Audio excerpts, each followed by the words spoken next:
nós possamos, né, atingir os nossos objetivos e tentar auxiliar no acolhimento, no atendimento às pessoas em situação de vulnerabilidade, reduzir, né, esses índices bem dramáticos aí de violência. Então, cumprimento a todos que nos acompanham, vai um cumprimento bem especial para Vitória e para o Luiz Ângelo, que nos auxiliaram, né, na organização da atividade. Um cumprimento também para Fernanda Tarnovski, secretária do PPG, que sempre nos incentiva e nos apoia nas mais diversas ações. Então, cumprimento a minha colega, minha companheira de trabalho, professora Karen, boa noite. Boa noite, Me eu ouve? também escuto. Boa noite, professora Boa Josi. Gostaria noite. também de fazer uma saudação a ti, bem especial, né? Minha colega de faculdade, de mestrado, de Projur, uma parceira, né? Muito obrigada, então, por estar aqui contigo nesse momento, nossa atividade debatedora hoje, né? Eu também gostaria muito de saudar os nossos conferencistas hoje, né? A professora doutora Joyce, professor doutor Douglas, professor doutor Renato, né? De quem eu conheço o trabalho, já tenho os textos deles comigo, já li muitos, né? Tenho olhado os últimos agora, ultimamente, o que vocês têm publicado, e eu gostaria de dizer que admiro muito o trabalho de vocês e tenho certeza que nós faremos aí um excelente diálogo entre as falas de vocês. Também quero fazer uma saudação bem especial a todos os nossos alunos, né, da graduação, do mestrado, do Projur. Eles são o que nos motiva, né, e nos incentiva a estar sempre se reinventando nesse momento especial. Essas lives são especialmente para eles, né. Também quero cumprimentar os nossos alunos que estão na organização desse evento, né, é a Vitória e o Luiz, e também a nossa secretária do programa, que vem dando um suporte a todos os alunos, né, a Fernanda Tarnovski, do nosso mestrado. Diante disso, eu devolvo a palavra para a Josiane, né, a minha amiga e colega, para que ela possa fazer a condução. Então, obrigada, Karen. Uma lembrança também do nosso coordenador, né, o professor Liton, que inaugurou esse projeto e nos trouxe tantas oportunidades, né, de assistir pessoas que talvez não fosse fácil presencialmente. Então, dando seguimento, né, também cumprimentar os mestrandos e as mestrandas, o pessoal do Projur Mulher, que eu vejo que tá todo aqui presente também. E quero saudar os nossos convidados e a nossa convidada, né, a professora Joyce, do programa de pós-graduação em Direito, então, mestrado e doutorado da Unijuí. Já fizemos algumas bancas juntas, costumamos nos encontrar nas salas do Comped, de outros eventos. Professor Douglas, né, que me presenteou com um livro fantástico que está presente em todas as pesquisas que eu oriento, é uma alegria tê-lo conosco, e o professor Renato, que além, né, de ocupar um cargo de gestão na Universidade Federal de Rio Grande, o PPG, né, em Direito, da FURG também, eu tive a felicidade de que o professor Renato foi o meu supervisor no pós-doutoramento, né, na FURG, e é uma alegria tê-lo conosco. Então, sejam todos, né, bem-vindos. E para só explicar um pouquinho como é que nós vamos funcionar, a ideia é muito mais, né, de instigar a reflexão. Então, nós não vamos colher tudo que os nossos conferencistas têm para nos dizer, mas que eles tenham a oportunidade, né, de mexer conosco, de incitar a transformação.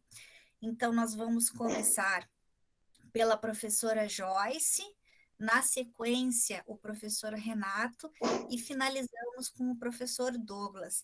Cada um vai falar por aproximadamente 15 minutos, e na sequência, a gente abre para o debate, e aí vocês podem, né, evidentemente, que mandar as perguntas diretamente para mim ou para Karen, ou colocar no chat. Aí eu vou pedir que os nossos conferencistas liguem as câmeras, se apresentem, né? E estabeleçam a comunicação conosco, comentem os elementos que acharem pertinentes para esta noite. Então, sejam todos muito bem-vindos. Joyce, quero te colocar a palavra. Já estou desligando meu microfone. Ok, boa noite a todas, boa noite a todos. Eu gostaria de começar dizendo que é uma alegria estar aqui, né, nesse espaço tão qualificado de debate que vocês têm promovido. Então, já começo parabenizando, agradecendo a professora Josiane pelo convite, né, a professora Karen, aos PPGDs da UPF, da Univale, pela oportunidade, né, oportunizar a construção de espaços tão ricos de debate como é esse que se apresenta. Né, então, agradeço, de que é uma alegria estar aqui, né, agradeço a todos os ouvintes, alunos, né, de um modo geral, já vi que tem algumas colegas da Rede de Proteção à Mulher aqui de Juí, na qual, né, a professora Josiane destacou a extensão, as atividades, os projetos. Nós aqui também temos muitos projetos de extensão, trabalhamos com a rede, né, rede de proteção, enfim, pessoas em situação de violência, mulheres em situação de violência, né, então temos uma ação muito contínua e consistente. Agradeço, né, as colegas da rede de proteção, alunos, enfim, né, alunos da Unijuí, do nosso PPG, alunos da UPF, né, e comunidade de um modo geral que se faz presente nesse evento, né. Começo fazendo uma menção que é uma alegria estar aqui, professora Josiane, professora Karen, dividindo esse espaço, né, com os meus colegas conferencistas, professor Douglas, meu colega de PPGD da Unijuí, né, então já temos feito debates, trocas, né, em torno dessa temática. Professor Renato, é uma alegria reencontrá-lo, né, o professor Renato tem sido um grande parceiro de eventos, de atividades, de reflexões acadêmicas, então a gente aprende muito mutuamente, é uma alegria poder dividir esse espaço com vocês, professor Douglas e professor Renato. Bom, o tempo é breve, né, e como a professora Josiane Joyce, você está com a câmera ligada? Sim. Estou, vocês estão me enxergando? Eu não... Eu estou vendo. Eu estou vendo. Eu estou vendo também. Uhum. Ok. Ouvindo sim, né? Então, vou continuar, mas minha câmera, a princípio, está ligada. Então, acho que como a professora Josiane colocou, né, um recorte, aqui a gente se propõe muito mais ao debate, né, a conversa a partir desses tópicos, né, gênero, diversidade, direitos humanos em tempos de pandemia. Então, o que a gente vai trazer, né, pensando aqui, são algumas reflexões, algumas inquietações que têm me acompanhado nestes dias, né, e que eu quero dividir com vocês para que depois a gente possa refletir conjuntamente sobre elas. Bom, o Covid-19, ele nos coloca diante de uma crise planetária, né, e que, por sua vez, ela vai expor uma interconexão ampla entre todos os seres vivos, vírus, animais, pessoas, sociedades, né, que como poucas vezes se manifestou na história, e vai enfatizar, né, a interconexão profunda e sistêmica entre todas as formas de desigualdade que existem, as brutais formas de desigualdade que se colocam na nossa sociedade, seja de gênero, de classe, étnicas, enfim, né, das várias formas, mostrando a grande vulnerabilidade provocada por um modelo de sociedade que é tão profundamente desigual e que é voraz, né, e que não tem pudor nenhum em explorar, né, o recurso e as forças vivas de tudo aquilo que é vivo. Nesse cenário, né, diversas poderiam ser as abordagens, os enfoques, enfim, de reflexões que a gente poderia fazer a partir da interconexão entre gênero, diversidade e direitos humanos. A minha escolha, ela poderia, né, ela poderia se aproximar, né, professora Josiane, da questão da violência, né, eu acho que o tema da violência de gênero é um tema que tem assustado a todos nós, né, o crescimento dos índices de violência, né, e aí tem nos desafiado a pensar políticas públicas, a pensar solidariedade social, de intervenção, né, a enfatizar a urgência dos debates acerca dos papéis de gênero, né, acho que esse é um tema extremamente relevante que se coloca e que tem promovido uma série de debates que a gente tem acompanhado. No entanto, né, a minha reflexão, a opção que eu fiz de dividir com vocês, são algumas inquietações que elas têm uma abordagem, eu diria, um pouco mais ampla, né? Ela se propõe a pensar, né, os modos pelos quais, né, de uma forma um pouco mais ampla, as estruturas econômicas, políticas e sociais impostas por um modelo de capitalismo neoliberal, necrocolonial e patriarcalista se colocam como um marco inescapável de compreensão e de reflexão sobre as nossas possibilidades de presente e de futuro.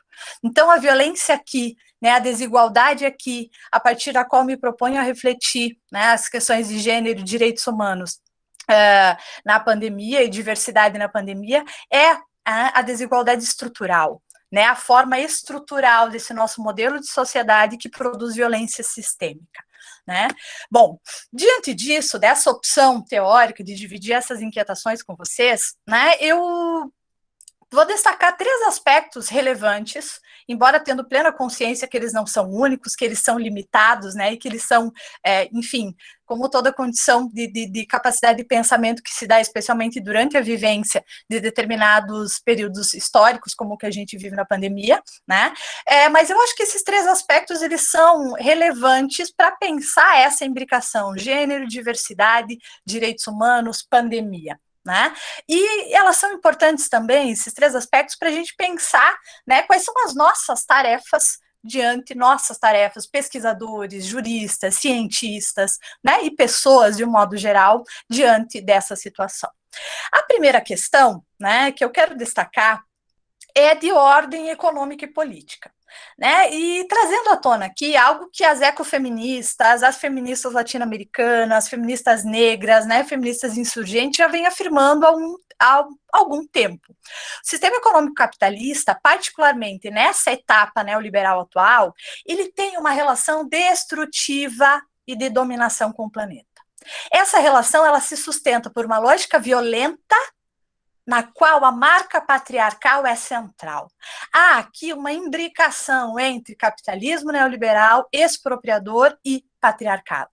É um modelo que biopoliticamente faz viver, né, para garantir as condições de exploração da vida.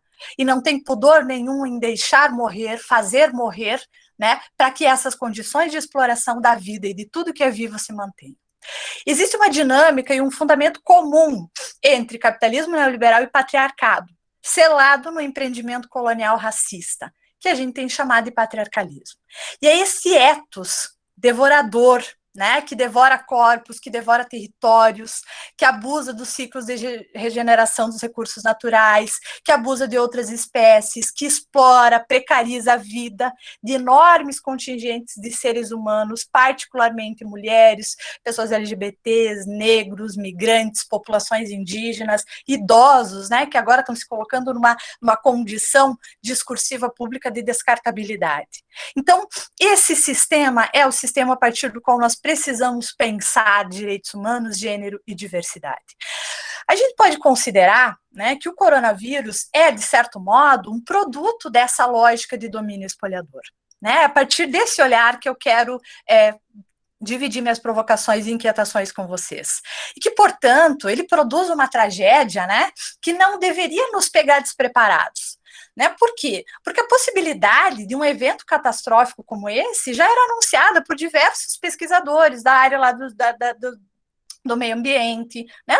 Diversos cientistas vinham falando. Se nós continuarmos reproduzindo esta lógica de destruição, né, que estabelecemos nas nossas relações com o planeta, nós vamos produzir, né, catástrofes. Tratam-se, portanto, de catástrofes anunciadas, mas que nos prepararam, né, que nos pegaram de forma, de certo modo, desprevenidos. Por que isso?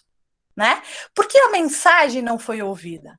Porque, no meu entender, é uma mensagem disfuncional aos interesses deste modelo de gestão do capital, né, dos donos da riqueza, e traz consigo, né, uma mensagem urgente de que é necessário mudar o modo de gerir a vida e produzir a morte. Né? É esta mensagem que se coloca. E aí nós vamos entender como é que nós vamos responder à pandemia do coronavírus, porque ela não é a única e não é a última. né? Assim como nós poderíamos ter pensado que ela viria, nós temos que compreender que, em se mantendo esta lógica, né, de estruturação das relações coletivas entre pessoas, exploração e meio ambiente, outras virão. E aí nós precisamos entender, nós vamos entender a mensagem, nós vamos repensar o nosso modo de gerir a vida, de produzir a morte, ou vamos continuar, né, nesse sistema que, para mim, se mostra completamente inócuo, né, e falido. Bom, a vigência de um sistema que funciona dessa maneira, compondo um momento civilizatório que a Rita Segato vai chamar de uma etapa apocalíptica do capital, né, só é possível porque a gente vive dentro de um projeto colonizador da modernidade que normaliza enormes graus de violência e destruição, né, porque a crueldade se instala como uma pauta de formação subjetiva, por meio da estruturação funcional de uma pedagogia, o que a Segato chama da pedagogia da crueldade, que se consolida por meio da prática da devastação cotidiana sobre o corpo das mulheres, especialmente das mulheres negras. Então, nós temos aqui, né, no meio desta aliança patriarcal, capitalista, racista que se imbrica, né, a produção de sujeitos, nós, né, que somos subjetivados a partir da pedagogia da crueldade. Nós somos subjetivados a partir da lógica da violência. Isso nos acostuma, né? Isso normaliza a produção da morte, né? Como a gente pode ver numa situação extrema como essa que a pandemia se coloca. E é no corpo das mulheres, é no corpo da população LGBT, é no corpo das mulheres negras, especialmente, que essa naturalização da morte e da violência, né, ela se produz cotidianamente como uma pedagogia. Né, como uma pedagogia que nos subjetiva, nos acostuma, nos invisibiliza e faz com que a gente produza descartabilidade de vidas. Bom, considerando esse cenário e essa imbricação violenta, né, a gente precisa compreender, e essa é a minha proposta de refletir aqui com vocês, que ao contrário do que essa teologia neoliberal, teologia estatal, ela quer nos fazer acreditar, a economia não é um produto inevitável da natureza competitiva e egoísta dos seres humanos. A economia é um ethos cultural, que tem como um dos seus pilares de funcionamento a masculinidade patriarcal. Esta imbricação precisa ser conversada, esta imbricação precisa ser desmantelada, né? Ganhar sempre, fazer da guerra o modo da política, não poder perder, lucrar, usar, né, descartar, é um modo patriarcal que se transformou num modus pelo qual nós estruturamos a nossa vida em sociedade, né? Inclusive, se a gente for analisar agora, quando a gente fala na nossa gestão do vírus, a gente fala de uma guerra ao vírus, né? Uma retórica bélica de guerra ao vírus, de enfrentamento, de um inimigo em comum, né? E a gente poderia refletir aqui o porquê dessa retórica bélica tomada pela maioria dos discursos que se fazem em relação a isso, e também fazer um paralelo, por exemplo, né, com os países que são geridos por mulheres e que têm tido um êxito, claro que uma análise provisória, né, e que tem conhecimento dessa provisoriedade, mas que tem tido um êxito no enfrentamento ao vírus, né, no enfrentamento a essa situação. E aí caberia várias reflexões do porquê, né, mas isso a gente pode fazer num outro momento. Então, ganhar sempre, fazer da guerra um modo político, dentre outras características várias que a gente poderia enumerar, tem sido o atributo fundamental da masculinidade ao longo da história. Uma prática extrativista que penetra, destrói territórios, corpos, instrumentaliza, usa, explora, consome, destrói natureza, as pessoas e as tramas comunitárias e vida, os vínculos, as sociabilidades.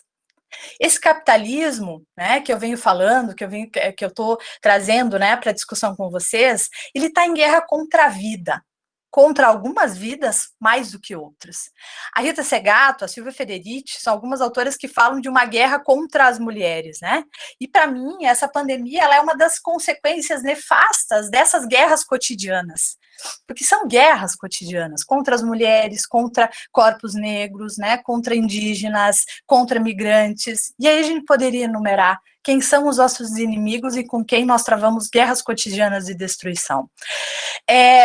essas guerras, elas são análogas, elas são interconectadas e elas precisam urgentemente ter fim. A gente precisa encontrar alternativas para desmontar subjetividades patriarcais, porque elas alimentam não só um sistema de gênero que tira a vida de muitas mulheres, mas essas subjetividades patriarcais, elas também dão forma a um sistema de raça que coisifica corpos negros e é um sistema econômico que destrói vidas de maneira ampla, generalizada, como a pandemia deixa claro. Então, entender essa inter-relação entre patriarcado e capitalismo, né, e a produção, a partir dessa inter-relação, de um modus de vida, de gestão da vida coletiva, que produz, né, que subjetiva pessoas a partir da pedagogia da violência, que acostuma, né, que nos acostuma com a violência e com a morte, né, é extremamente relevante para a gente pensar alternativas. Uma segunda questão que a gente precisa considerar, né, e que eu trago para dividir aqui com vocês, é que essa forma de violência neoliberal de gênero, né, que a gente está falando aqui, ela gera o quê? Feminização da pobreza. Né? O neoliberalismo, claro, ele produz precariedade e pobreza para amplos setores da população, mas particularmente para as mulheres e para corpos feminizados, visto que os níveis de acumulação, né, mais obscenos estão nas mãos de homens. E aqui a gente poderia dar vários exemplos, né, gente? Só olhar, né, de que modo se compõe a lista das pessoas mais ricas, né, e quem compõe o grande contingente das pessoas em situação de extrema pobreza. Né? E aí, bom, olhando, a gente vai encontrar vários exemplos disso que eu falo. A maior concentração de pobres entre mulheres se vincula com o papel de cuidadoras, que historicamente nós temos desempenhado. Um trabalho que carece de valorização econômica e reconhecimento social. Hoje, no meio da pandemia, tem se tornado nítido esse papel, né? E a relevância do papel do cuidado para o sustento da vida. Tanto na casa como no espaço público, gente, a primeira linha de cuidado e atenção da vida é composta por mulheres. Somos nós, mulheres, que estamos na linha de frente da enfermagem, da atenção de cuidados pública, nós estamos na frente do trabalho doméstico, do cuidado com as crianças que estão em casa, né? E isso tem deixado claro, a pandemia tem nos deixado claro, né, a grande sobrecarga que essa tomada, essa distribuição desigual das tarefas do cuidado tem gerado sobre as mulheres, especialmente, né, quando as redes se quebram. E aqui eu quero fazer um olhar específico, né, quem é mulher, e a gente tem vivenciado muito isso na atualidade, né, as redes de cuidado públicas e privadas que as mulheres estabeleceram para dar conta dessa tarefa, mesmo quando elas exercem trabalho produtivo, elas têm se quebrado. Então, as mulheres têm, como é que as mulheres, historicamente, têm sobrevivido a essa acumulação, a essa sobrecarga de tarefas? As mulheres têm criado redes. Eu tenho a minha sogra, eu tenho a minha mulher, eu tenho a tia, a cunhada, a vizinha, a babá, que me ajuda a cuidar da minha filha, do meu filho, que me ajuda a cuidar da minha casa. Estas redes privadas, elas se romperam, porque eu não posso mais, em época de isolamento, eu não posso mais levar o meu filho na minha mãe, né? Na sogra, na tia, na babá, porque estão todos de isolamento e isso pode representar um risco.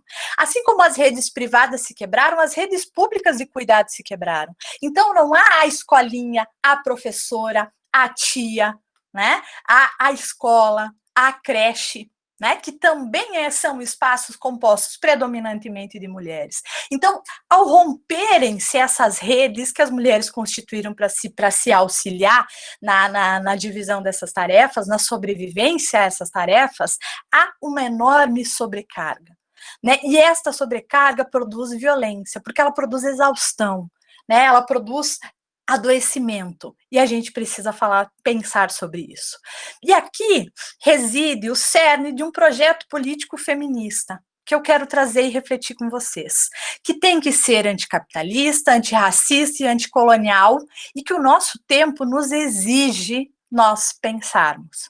Autoras como a Amália Pérez Orozco, elas têm destacado que esse projeto, ele precisa desmontar justamente o cerne da apropriação do trabalho do cuidado promovida pela teologia estatal capitalista. A transferência de riqueza, gente, e de valor de quem cuida para quem não cuida, né? Quem menos cuida ganha mais, acumula mais. Quem mais cuida na nossa sociedade ganha menos. Então, há uma transferência inegável de valor do cuidado. O cuidado é um valor, produz valor fundamental, mas este valor é transferido das mulheres para os homens, é transferido dos pobres para os ricos, dos negros para os brancos, do sul para o norte, há uma transferência. Quem menos cuida, mais acumula capital. Quem mais cuida, menos capital vai ter, né? Mais pobre vai ser. Então, me parece que essa relação está no cerne dessa economia, e desmontar esta relação está no cerne, né, deste projeto que precisa ser um projeto de pensar o futuro que nós nos colocamos aqui. Portanto, pensar gênero, diversidade e pandemia no nosso lugar de mundo, né, requer pensar um projeto estratégico, jurídico, político, econômico, institucional, e aí requer, né, vários desdobramentos, que centralmente seja capaz de romper com essa apropriação e faça o movimento inverso. Então, nós precisamos pensar o quê? Quem menos cuida, precisa contribuir para sustentar socialmente as redes de cuidado. Né? Então, a gente pode pensar aqui diversas estratégias, né, do que seria um projeto racialmente engendrado de redistribuição de renda e de valores do cuidado. Né? E esta é uma tarefa que se impõe para nós juristas, para cientistas. Né? Como é que nós quebramos essa cadeia? Como é que nós invertemos o processo de transferência de renda? Né? Se quem acumula renda, acumula a partir da apropriação do cuidado realizado por quem se coloca numa condição de precariedade, como é que nós fizemos o movimento inverso? Como é que quem se apropriou desta renda e produziu riqueza agora vai contribuir para sustentar a rede pública de cuidado sem a qual a nossa sociedade não vai existir? Então, essa é uma grande tarefa a ser pensada por cada um de nós, né, a partir dos nossos postos, a partir dos nossos locais de olhares sobre o mundo, e que eu acho que a pandemia coloca de uma forma muito clara. Em paralelo a esse movimento, né, eu acho que é preciso constituir as condições e possibilidades, gente, para que o valor do cuidado, né, deixe de ser apropriado e transferido. Eu faço um movimento contrário de retransferência de renda, mas eu também rompa com o processo de apropriação. Por quê, gente? Porque o cuidado, essas tarefas reprodutivas que garantem que cotidianamente que a vida se reproduza, né, que a gente consiga levantar de manhã, ter comida, de um modo geral, não só em casa, na rua, né, que a gente consiga ter lugares limpos, que a vida sistemática se reproduza, que é o que a gente chama de trabalho reprodutivo. Essas atividades, elas precisam passar a gerar bens locais. Elas precisam ser capazes de reconstruir tramas comunitárias, vínculos entre as pessoas, comunidade, natureza. Elas precisam ser tomadas como um novo ethos, um ethos que produz vínculo comunitário, e não um ethos predador, como o ethos capitalista, patriarcal que a gente tem, né, e que tem nos conduzido a situações, enfim, né, de desastre. Então, a gente precisa refletir sobre um projeto que possibilite colocar o sustento da vida, né, o cuidado da vida como um valor central ao redor do qual, né, se deve organizar a sociedade, a economia, a política estatal. Nada mais né, no meu ver, do que um projeto político, econômico, social, né, que nos diga que, ao contrário do que, infelizmente, a gente tem visto na atualidade, a vida vale mais do que as coisas. Né? A vida vale mais do que as coisas. Né? E, infelizmente, nós temos que pensar um projeto civilizatório que reforce isso. Porque o nosso projeto civilizatório atual é um projeto que nos diz que coisas valem mais do que determinadas vidas. Essas são, na minha visão, então, né, que eu queria dividir com vocês, os traços iniciais de um projeto político econômico que, na minha visão, é feminista, né, e que a efetivação ela se impõe, né, pela pandemia e pelo aquilo que a gente verifica como suas consequências. Por fim, não sei como é que está meu tempo, Josiane, tem um terceiro aspecto que eu queria abordar muito rapidamente, dentro, né, dessas tramas e diálogos que a gente faz aqui, que diz respeito a essa mesma tarefa, mas do ponto de vista epistêmico, né, do ponto de vista acadêmico, da nossa tarefa enquanto universidades, enquanto cientistas, né, eu aqui falo da turma dos direitos humanos, né, desse nosso lugar de ciência, da academia, da universidade, né, como é que a gente vai pensar, né, o desafio imposto de pensar um projeto epistêmico que seja capaz de repercutir em outros saberes, mas não só em outros saberes, em outros fazeres do dia a dia da academia. Acho que aqui tem um ponto extremamente relevante para a gente refletir, ainda mais com a casa cheia como está hoje. Não basta, né, na academia, nós falarmos sobre diversidade. A gente precisa fazer multiplicidade. A gente precisa viver multiplicidade. E essa não tem sido uma tarefa fácil, porque muitas vezes o saber poder acadêmico, né, ele está engendrado nesse projeto, né, que eu venho falando e venho destacando aqui. Porque somente se a gente viver diversidade, a gente está aberto a ouvir vozes, perceber experiências, possibilidades, novas possibilidades para pensar a existência comum. Que não seja aquelas que vão simplesmente partir, né, seja para reafirmar ou mesmo para criticar os cânones do saber poder dessa teologia estatal, colonial, capitalista, patriarcal da modernidade que eu venho falando aqui. Essas vidas, vozes, experiências, elas precisam estar na base de um novo projeto epistêmico e não ser encaradas como um mero objeto de estudo. Isso significa, epistemologicamente, como diz Mbembe, estar aberto a uma nova possibilidade do comum, do em comum, de comunidades que sejam fundamentadas na solidariedade. Não sobre a ideia do um e seus diferentes, mas sobre a base da multiplicidade. E isso, por sua vez, não é fácil, né? Requer um grande esforço da gente refletir e encontrar nas condições atuais, né, do nosso tempo, marcadas, enfim, por todas as formas de violência, dores, escalada tecnológica, crise climática, enfim, né? Encontrar, no meio dessas condições, a possibilidade para o surgimento de um mundo comum. E para isso, me parece que a gente não basta pensar, né, a partir da diferença ou das políticas identitárias que foram extremamente relevantes num determinado período de tempo, mas à medida em que foram capturadas por essas forças conservadoras, elas se transformaram em instrumentos de divisão, em instrumentos de políticas de inimizade, como vai dizer Mbembe. Nessas condições, então, o desafio que eu me coloco, que eu trago aqui para dividir com vocês, né, é a gente pensar, né, refletir sobre as possibilidades de uma humanidade solidária com o conjunto dos seres humanos. E aí vem a pergunta que tenho certeza que muitos estão se fazendo. É possível, né? Ou a Prof. Joyce está sonhando? Ou a Prof. Joyce está trazendo aqui uma utopia completamente impossível de ser realizada, né? Não sei. Muitos dos nossos indicativos do momento parecem nos dizer que, bom, não é possível, mas eu tendo a acreditar que sim. E se eu pensar do ponto de vista epistêmico, né, do ponto de vista de um projeto societário, de um novo ethos, eu imagino que vai ser muito mais possível, né, na medida em que o nosso fazer acadêmico estiver disposto a ouvir, ver, conviver solidariamente e humildemente com a multiplicidade de vozes e experiências tão ricas que nos cercam. Né? Para citar algumas, vamos ouvir Lélia Gonzalez, vamos ouvir Vilma Piedade, né? A sua dororidade, vamos sentir Conceição Evaristo, Rita Segato, Silvia Rivera Cusicanqui, tantas outras, tantos outros, né? Que estão nos colocando, que estão nos gritando, que estão nos fazendo, né?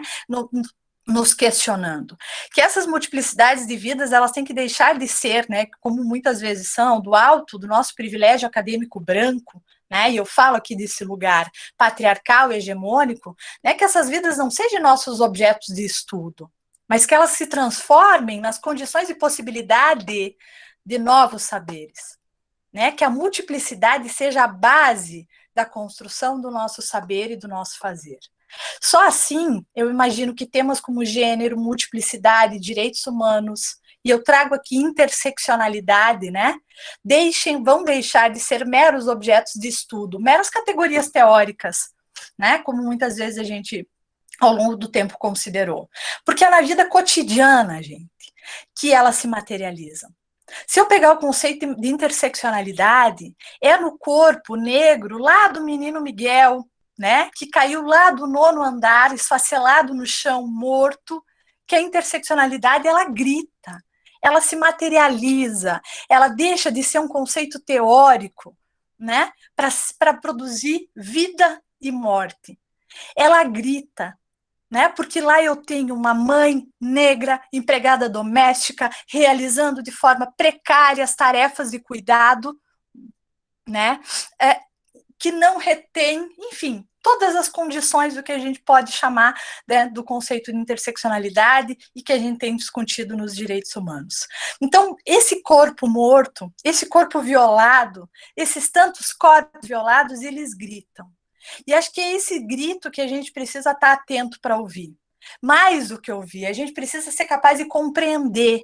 E mais do que isso, a gente precisa fazer com que esses gritos possam nos transformar e possam transformar a base do nosso fazer e saber acadêmico, né? Para só assim constituir, a gente poder pensar as bases de um novo projeto epistemológico, de um novo projeto social, né? Que coloque a vida, o ethos de produção da vida e da valorização de vínculos no lugar do ethos de destruição, né, e de valorização das coisas.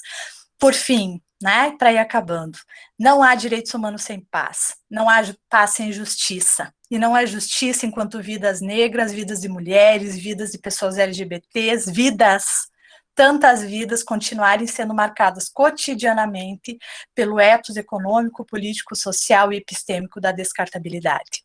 Né? Nós precisamos reconstruir, construir outras condições de sociabilidade.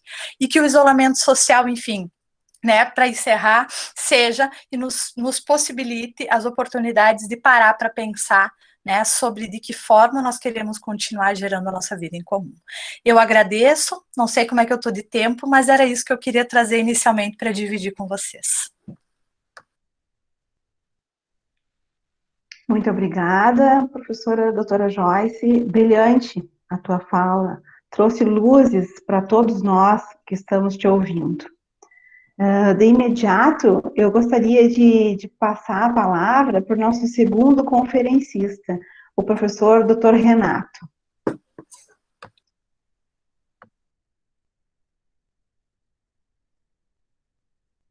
Tem que abrir o microfone, não estamos te ouvindo.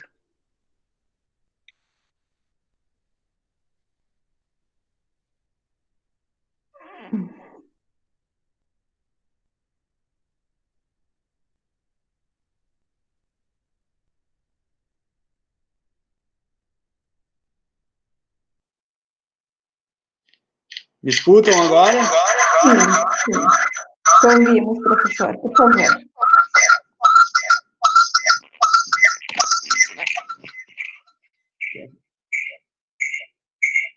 Eu estava no celular e agora eu vou desligar. Me escutam bem? Perfeitamente, professor. Então, boa noite a todos. Todos, é uma alegria, então, poder estar partilhando, né, com essa bela fala da Joyce, para abrirmos a nossa véspera de feriado, né? Eu estava há pouco em reunião com os meus coordenadores de curso aqui na universidade, e agora parece que fica muito estranho dizer que temos um feriado pela frente, porque todas essas configurações de tempo, de espaço, elas estão muito flexibilizadas e, sobretudo, nubladas nesse período novo que a gente está enfrentando com a pandemia. Eu queria, primeiramente, de forma muito carinhosa e mesmo distante, agradecer o convite, né, da Karen, o convite da Josi, para poder estar junto nesse momento com vocês, dialogando um pouco, né?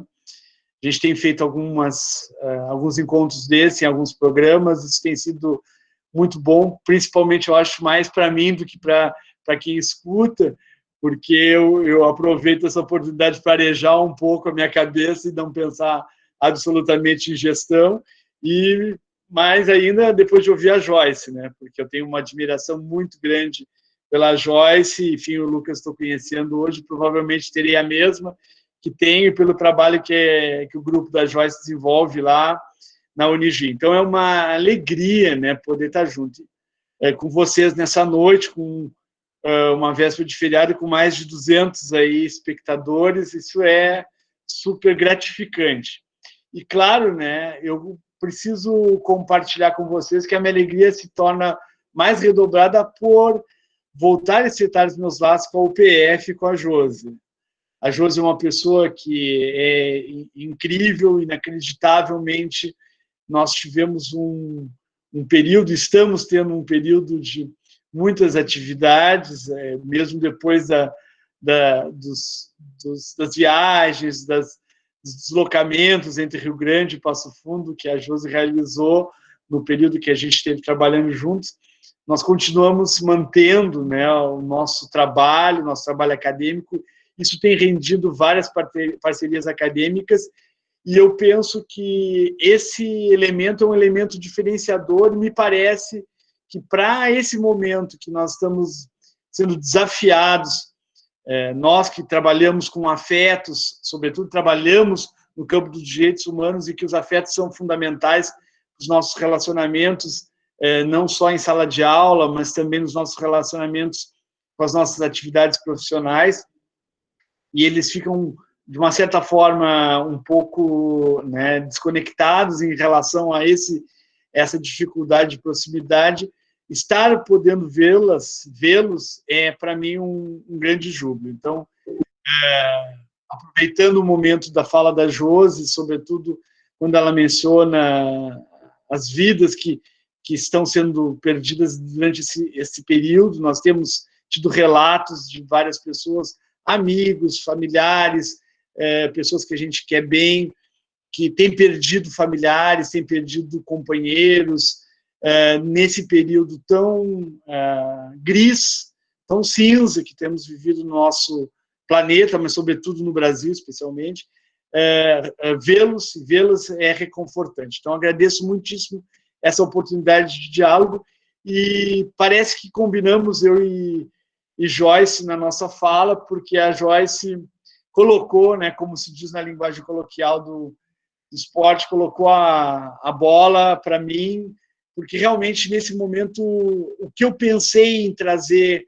como forma de debate junto com os nossos estudantes, com os colegas professores, é sobretudo pensar quais são, né, os papéis, né, quais são as funções hoje nossa, né, enquanto universidade, enquanto docentes, enquanto professores, enquanto pesquisadores, enquanto estudantes de graduação, enquanto estudantes de mestrado ou de doutorado, que pretendemos ser docentes, né, na área do direito, ou alguns de nós já, até mesmo enquanto estudantes, já somos docentes.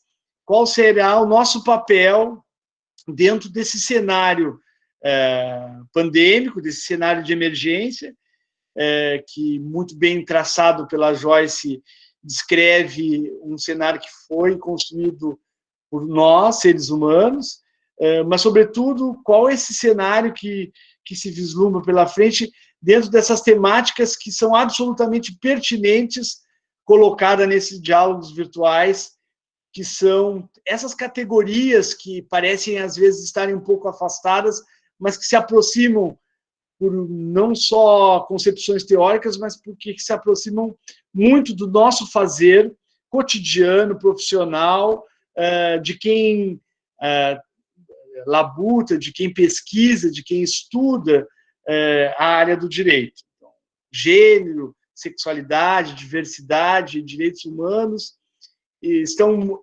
altamente imbricadas.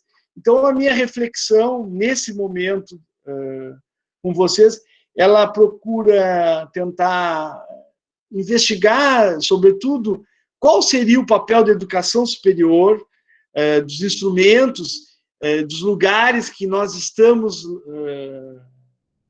ocupando dentro espaço da universidade, como forma de ampliar, e não só de ampliar, mas de construir um modelo de sociedade que realmente, né, dialogue com todo esse arsenal teórico muito bem explicitado pela Joyce, né? Que é um modelo de sociedade totalmente racista, sexista, machista, centrada no indivíduo, individualista, e que, sobretudo, tem, nesse período de barbárie, nos desumanizado. É fundamental que nós tenhamos um momento, nesse período de pandemia, para nos rehumanizarmos ou, sobretudo, olharmos para dentro de nós e ao nosso entorno, tentarmos ver quais são as ferramentas, quais são as chaves que precisam ser disparadas para que, depois desse período pandêmico, nós tenhamos possibilidade de construir um modelo de desenvolvimento, um modelo de sociedade, sobretudo um modelo de democracia, que está absolutamente em xeque no nosso país. É fundamental que nós, enquanto estudantes de graduação, estudantes de pós-graduação, professores, professoras, pesquisadores, pesquisadoras, tenhamos em mente que nós temos mais que um dever, nós temos um papel decisivo nesse processo de transformação, que é o processo de transformação porque todos os países que se dizem hoje democráticos e que nós, em geral, consultamos como um exemplo para o nosso desenvolvimento, são, talvez, um olhar ou um lugar para nos espelharmos ou, sobretudo, para repensarmos as nossas práticas.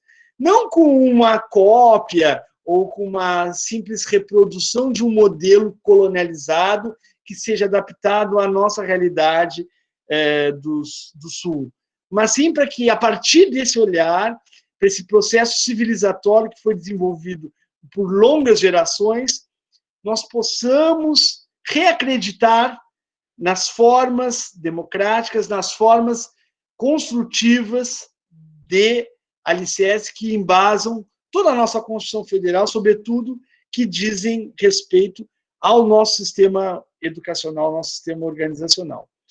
Esse momento, né, que eu acho que a Joyce levantou com muita precisão, ele também nos serve para pensar quais são as nossas formas de diálogo que nós temos utilizado. E a expressão, então, que a Univale e a UPF adotam para esse evento, para esse webinar de diálogos virtuais, parece que nos chama, nos convida, né, nos faz pensar quais são as possibilidades que esse momento possibilitam, né, de dialogar, ainda que virtualmente.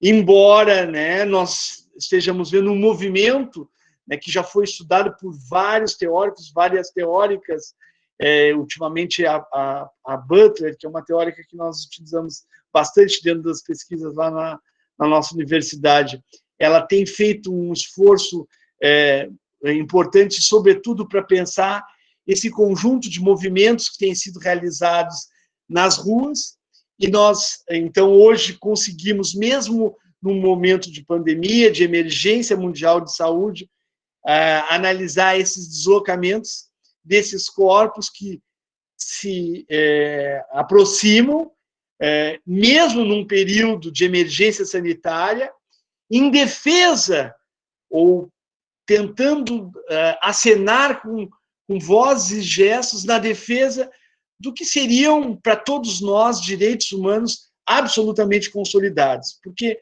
não só as cartas europeias, mas americanas, como a nossa, né, brasileira, parecia estar muito claro e sedimentado que, no modelo universalista, todos nós teríamos uma cartela de direitos, uma cartela de garantias fundamentais que seriam transmutadas e transpostas para esse contexto, ou para os contextos territoriais que a gente vive. E mesmo na América, né, que é para nós, ou tem sido para nós, um exemplo de democracia, um exemplo de construção de liberdade, nós vemos que esse modelo de desenvolvimento, esse modelo democrático que muitas nações adotaram, não tem sido senão um modelo de violência, de opressão a milhares de pessoas. E eu não diria mais de minorias, mas a milhares de pessoas e sujeitos. São corpos negros, são corpos de mulheres, são corpos LGBT, como a Joyce mencionou, que sofrem cotidianamente violações, mesmo dentro das mais avançadas e progressistas democracias que nós temos no planeta. Então, é importante que, no período pandêmico, nós tenhamos consciência de qual é esse contexto que vivemos e, sobretudo, que a gente possa, a partir do espaço, né, que é o espaço da educação, pensar quais são as possibilidades e esses limites dessa transformação. E eu acompanho, então, um pouco a lógica do diálogo da Joyce, dizendo que nos cabe, então, dentro deste latifúndio, enquanto docentes, enquanto professoras, enquanto estudantes, pensarmos qual é o papel do direito, dos cursos de direito e, sobretudo, dos cursos de pós-graduação em direito, em reproduzir esse status que é consolidado, mesmo nas grandes democracias, ou transformar esse modelo de sociedade para um modelo que absolutamente seja antirracista, antissexista, um modelo que defenda uma forma de democracia radical, como a MUF, com a Chantal Mouffe, ou como o próprio Laclau tem defendido, ou defenderam dentro dos seus estudos. Ou seja, pensar, sobretudo, que esse construto, que é construto democrático, ele se dá, sobretudo, dentro dos nossos espaços de sala de aula. E que são nesses espaços de sala de aula que, cotidianamente, nós construímos um silenciamento, ou os silenciamentos de homens, de mulheres, de LGBTs.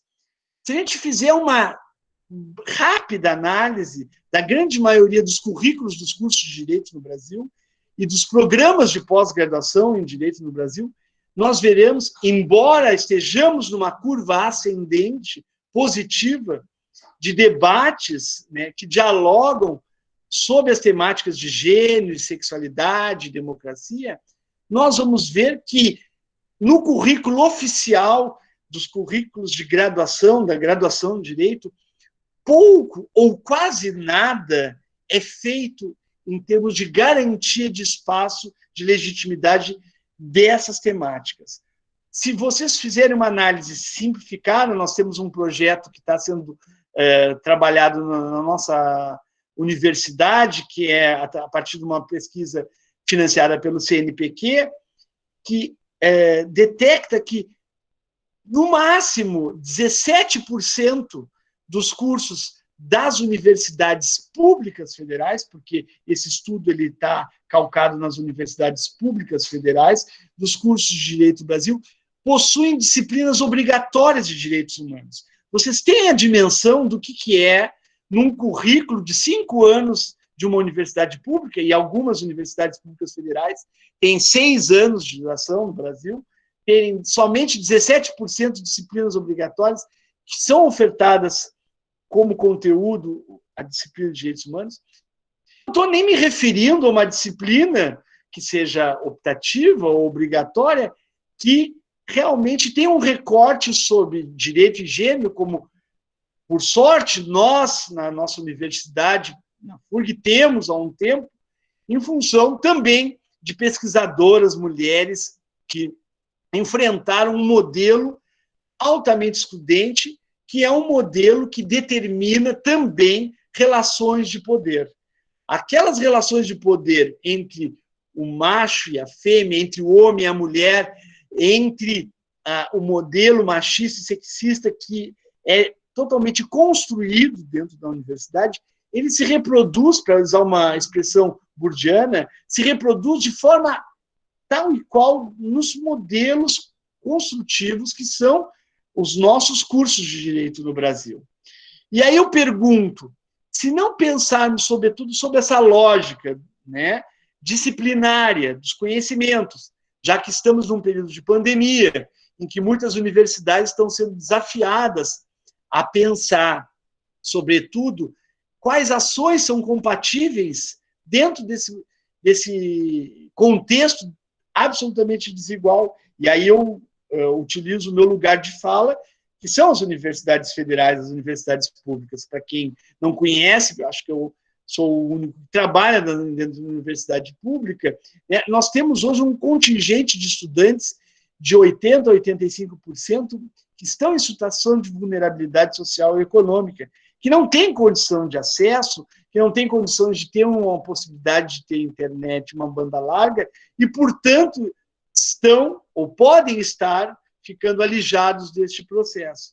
Então, é importante que a gente também tenha esse recorte para podermos, então, visualizar de que forma, né, quais são os instrumentos que as nossas universidades, que os nossos cursos de graduação e de pós-graduação de direito, sejam de universidades ou públicas e federais, poderão se utilizar nesse período pandêmico para pensar outras coisas além de conteúdos. É tão difícil quando conversamos com os nossos colegas e eles ficam pensando, professor, não é possível tratarmos de conteúdos em 14 semanas de aula, num modelo remoto, conteúdos que devem ser importantes, merecem atenção por um período muito maior. Quais são os conteúdos, eu pergunto para o professor, que o senhor está tratando? E aí um professor de direito civil me diz, olha, eu preciso abordar essas e essas e esses conhecimentos. E eu disse, professor, não existe nenhuma relação com esse conteúdo que o senhor tem que abordar que esteja relacionado com esse momento da pandemia? Nós temos um conjunto de jovens e de jovens mulheres que estão à frente dos seus computadores, trabalhando em jornadas duplas e triplas de trabalho, né, que exercitam o fato de ser mães, de cuidarem da casa, de também trabalharem junto às suas formas de relação profissional, e ainda tem dar conta destes conteúdos. E eu, então, pergunto ao professor, não é pertinente, professor, que o senhor considere essas desigualdades que estão dadas, que são desigualdades de gênero, desigualdades de acesso, desigualdades sociais, para que nós possamos repensar?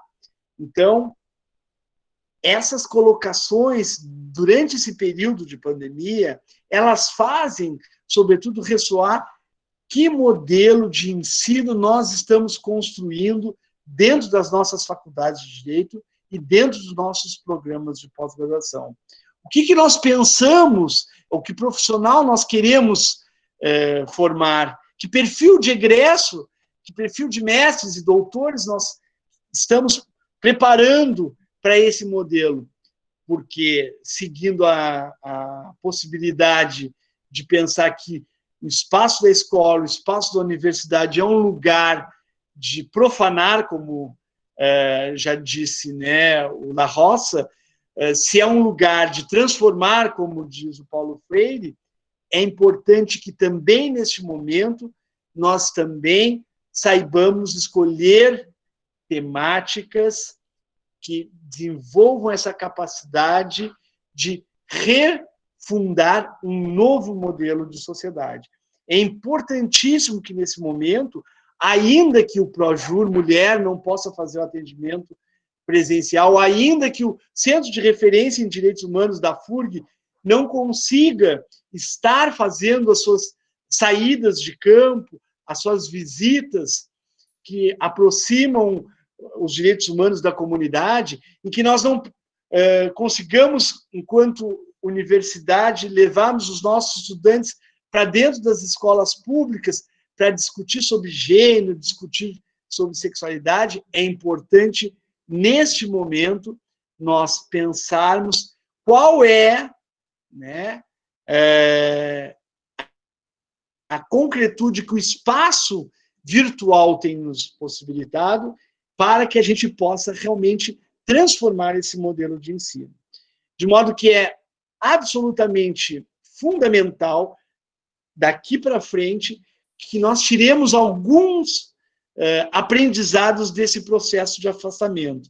O primeiro deles é que nós vivemos um processo cada dia maior de barbarização. Ou seja, que cada vez mais estamos desumanizando a nossa sociedade, sobretudo quando falamos nas relações de escuta com o outro, de aproximação com o outro, de olhar para esse outro como alguém que seja diferente de nós. Sobretudo também, nesse momento, que a gente saiba escutar. E por isso a palavra que vocês escolheram para essa noite, diálogos virtuais, me parece assim absolutamente pertinente. Porque não há possibilidade de diálogo sem escuta. É infundável que a gente construa uma nova base de formação para os nossos profissionais do direito, para os nossos mestres, nossos doutores, com aulas catedráticas, com aulas expositivas, em que os sujeitos se configuram como meros depositários deste conhecimento, que eles não sejam capazes de criticar, de fazer uma reflexão e, sobretudo, de perguntar, de serem escutados. Então, é importante que, neste momento, que nós estamos vivendo um momento de luto enquanto sociedade brasileira, sobretudo pelo conjunto de mortes, é impressionante cada dia que nós abrimos os principais jornais, os periódicos, tabloides online, que a gente veja o avançar da doença e o contingente de vidas que estão sendo ceifadas, vidas que estão sendo perdidas, e muitas delas que nem nós sabemos que estão sendo perdidas, porque, por infelicidade, ainda temos uma dificuldade da gestão dessas vidas, da gestão dessas mortes. Um tema que eu utilizei para abordar uma fala que fiz junto com a Unijuí.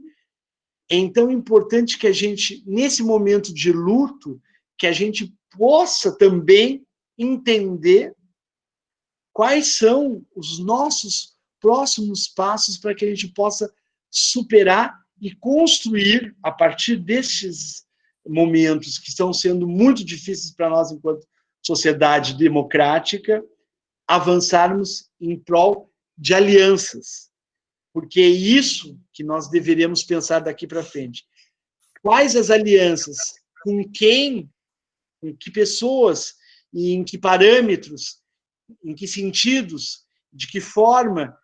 Quem é que vai estar comigo, do meu lado, para podermos construir um novo normal, que é o que se tem usado como um termo hoje nas pesquisas na área das ciências médicas.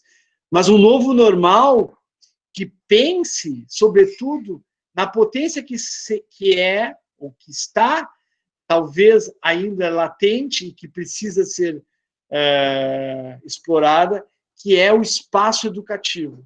E é um espaço que absolutamente vem sendo cada vez mais sufocado. Dentro das universidades públicas, nós vemos isso muito.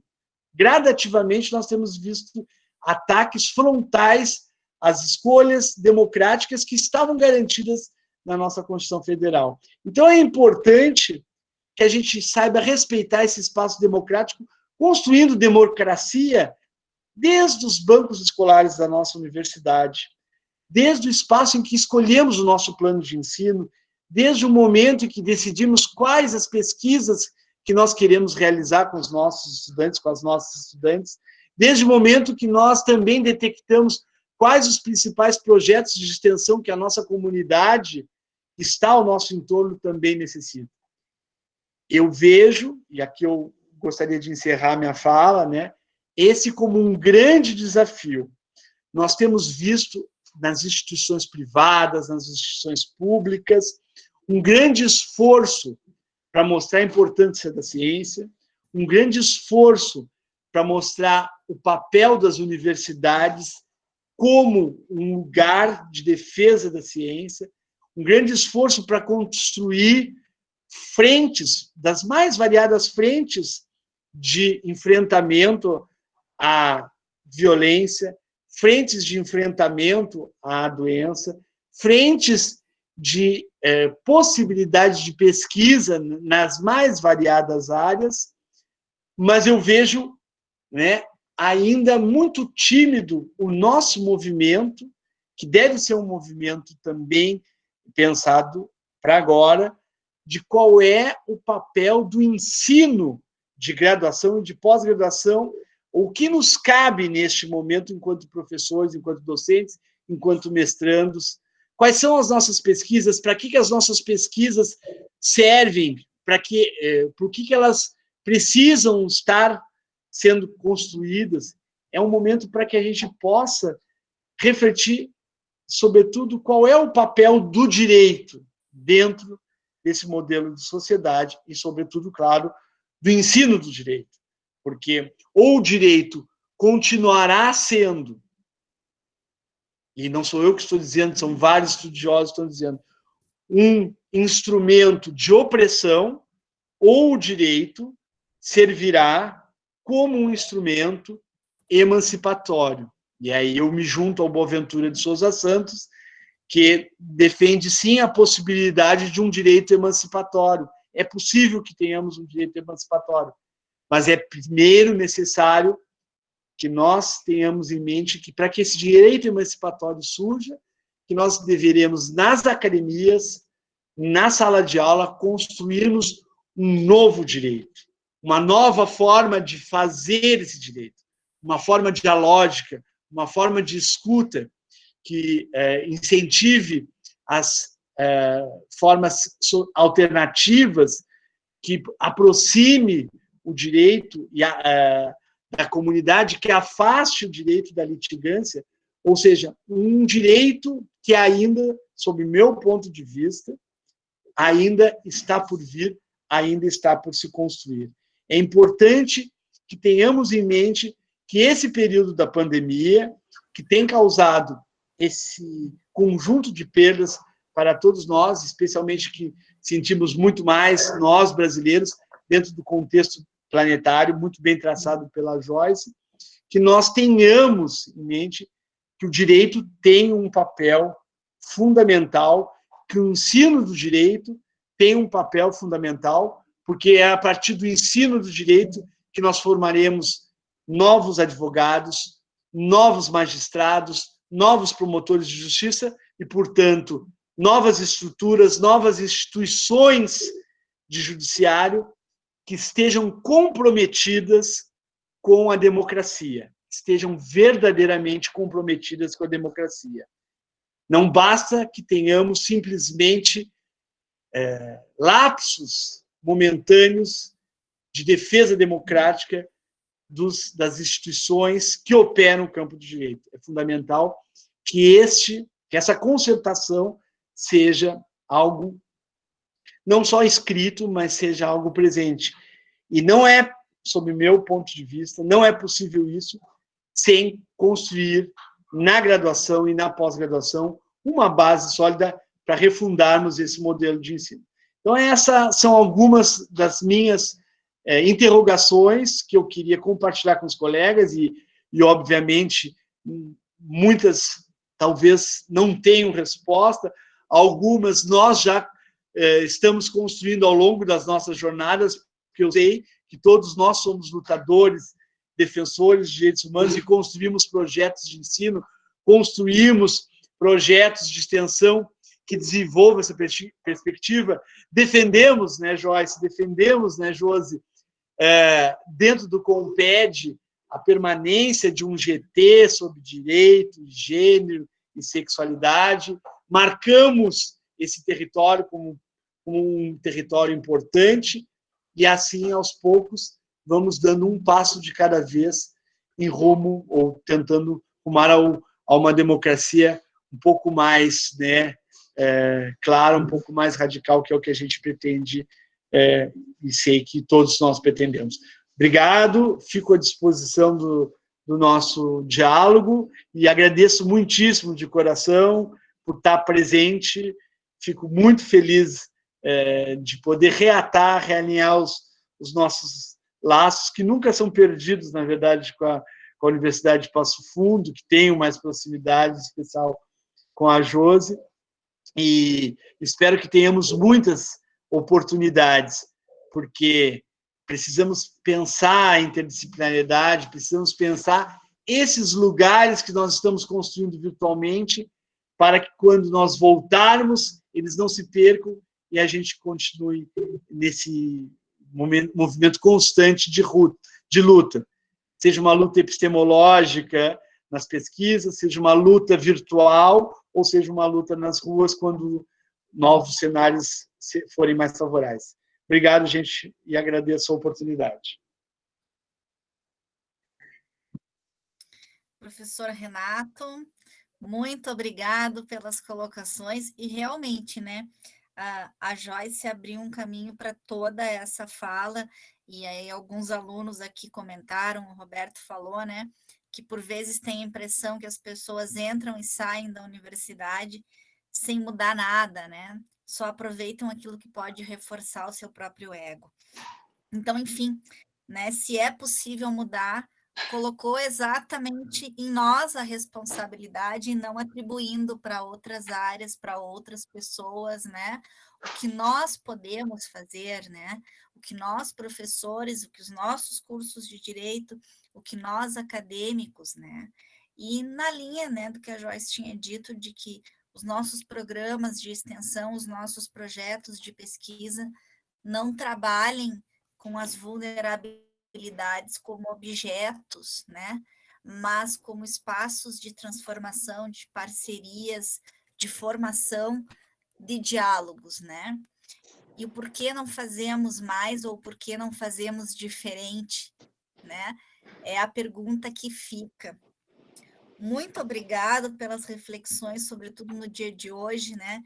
Em que caiu uma MP na cabeça das universidades públicas aí, e que bom te encontrar sempre empolgado, né, otimista e reflexivo mesmo nos momentos difíceis, né, você é realmente maravilhoso, e que outras pessoas possam conviver mais com você, assim como eu pude. Obrigada, Renato. E aí, na sequência, eu já chamo o professor Douglas, que também conheci no ambiente acadêmico, né? E que me trouxe uma obra transformadora de presente. E a partir dali, né? Começamos a conversar mais e eu passei a ler mais e estar mais atenta. Professor Douglas, por favor, chegue na conversa. A palavra é sua. Boa noite a todas, a todos. Eu gostaria inicialmente de agradecer o convite da professora Josiane, da professora Karen, cumprimentar a minha colega aqui de Universidade da Unijuí, a professora Joyce. Estivemos em reunião hoje pela manhã, né, Joyce? Ao professor Renato também, que eu não conhecia pessoalmente, aliás, não conheço, mas virtualmente, pela primeira vez, estamos tendo essa oportunidade de estreitar uma fala. Parabéns pelas falas de ambos. Cumprimentar tanto a UPF quanto a Univale pela iniciativa, cumprimentar alguns colegas aí das universidades que eu trabalho, sou professor aqui no Unijuí, também sou professor da Faculdade Seneca Santo Ângelo, e cumprimentar todos os alunos. Vi que tem alunos nossos da graduação, alunos do mestrado, alunos do doutorado da Unijuí, vi que também tem muitos professores da universidade, e eu gostaria de cumprimentar, não sei se está ainda na sala aí, na pessoa do professor Lito, que foi meu colega de doutorado há um certo tempo, faz um tempo que eu não o vejo, então gostaria de, no nome dele, de cumprimentar também os demais professores, tanto da UPF, às vezes tenho ido aí participar de bancas, e também os professores da Univale. Bom, eu acho que a gente tem um tempo ainda pequeno para fazer algumas considerações, e eu também gostaria de ouvir os colegas, né, as perguntas que eu tenho certeza que tanto a fala da professora Joyce quanto a fala do professor Renato foram absolutamente instigantes, né, e eu ficava me perguntando, né, porque estamos todos nesse momento numa espécie de constrangimento existencial, porque para efeitos de temporalidade, para efeitos de geoespacialidade, a gente não tem mais saída de casa. Isso tem nos afastado do mundo, mas tem nos aproximado do mundo, de uma maneira absolutamente simbólica e real. Mas, de todo modo, não é um tempo que todos gostaríamos de estar. Muitos de vocês gostariam de estar em outros lugares, numa véspera de feriado, fazendo outras coisas. Mas estamos aqui, e eu não quero perder mais grande parte da minha existência, a não ser convivendo com possibilidades que realmente são simbolicamente possíveis. Os historiadores têm, em tese, uma perspectiva de que pandemias, revoluções e guerras aceleram o tempo. Né? Quase todos os historiadores trabalham com essa dinâmica de que nós vamos acelerar o tempo a partir desse acontecimento.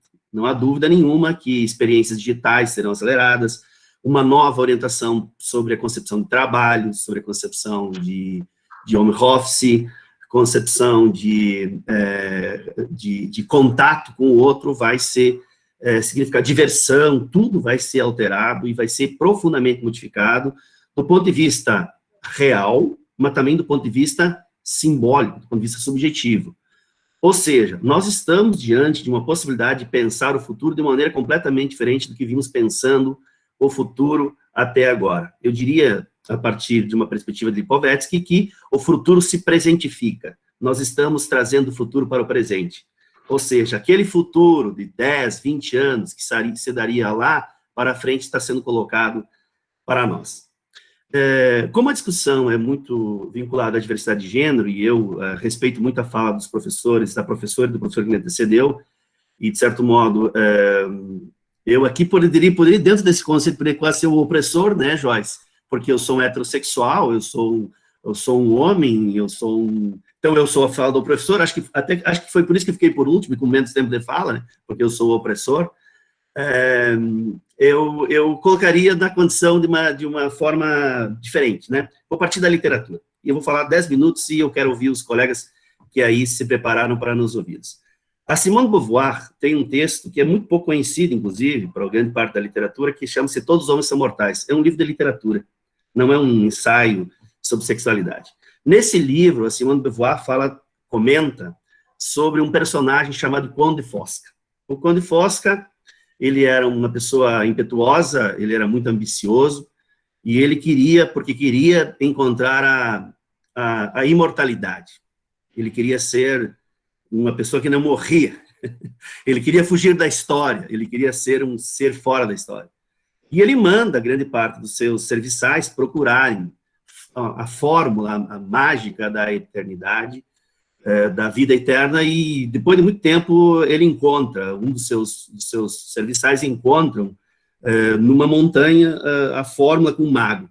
Esse mago alerta ao seu serviçal do risco de fugir da morte, do fugir da finitude, certo? Obviamente que eu estou falando de uma fase da autora muito influenciada pelo Sartre, da concepção existencialista depois do segundo pós-guerra.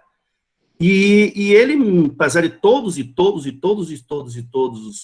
avisos dados pelo mago, mesmo assim, ele é muito jovem, ele bebe aquela fórmula e começa a sua saga. Ele não morre. Conde Fosca não morre mais. Conde Fosca começa a conquistar todos os impérios. Conde Fosca vai para impérios, conquista impérios, tem relações amorosas, tem filhos. Mas o problema é que o interesse pelos seus impérios desaparece. E o interesse pelas suas companheiras desaparece quando suas companheiras não morrem. E ele morre. Os seus filhos morrem. E ele não morre. Conde Fosca não morre mais. Conde Fosca se torna um sujeito fora da história.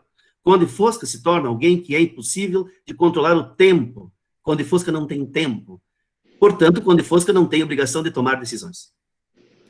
Um dia, ele conta essa narrativa para uma moça que conhece, uma atriz francesa de teatro, e ela não acredita, obviamente, nessa narrativa. Não tem sentido alguém que não morre, não tem sentido alguém que não encontre a morte, não tem sentido alguém infinito no tempo da finitude.